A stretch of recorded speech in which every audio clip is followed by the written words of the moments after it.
It was a busy week for the lawmakers of the Oyo State House of Assembly as the House Committee on Appropriation are working assiduously to ensure that the 2018 budget is implemented for the advancement of the state.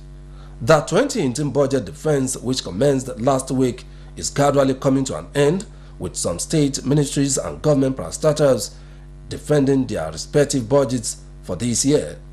Some ministries and government parastatals who were at the House of Assembly complex included Minister of Education, led by the Commissioner, Professor Adeniyi Oluwofela, Chief Isaac Ishola, led the Minister of Environment.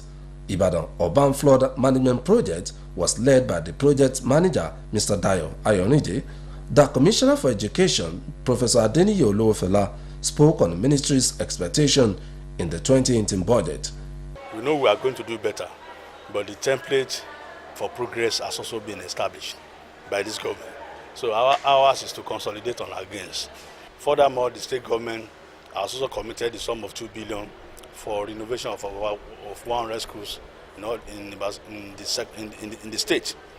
Not only that, the sum of 5.6 billion has also been budgeted for infrastructural development in the primary school. So when you look at this development, we are pleased that there will be massive infrastructural development in the state.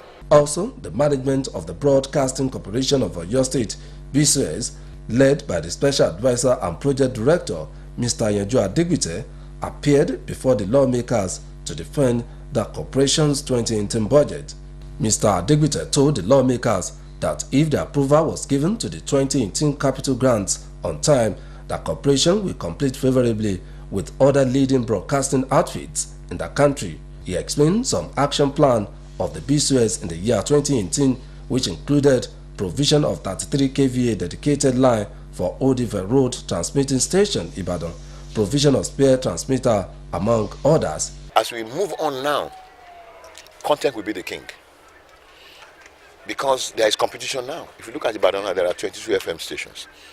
And as you go on to the digital, it means that your television channel is going to be competing with minimum 50 other channels.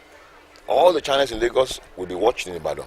All the ones in Osun and perhaps in Delta, Benin, will be watched in Ibadan. So the competition is going to be very stiff. What stands you out is the quality of your content. So we will have funds now to be able to spend in the acquisition and in the production of content.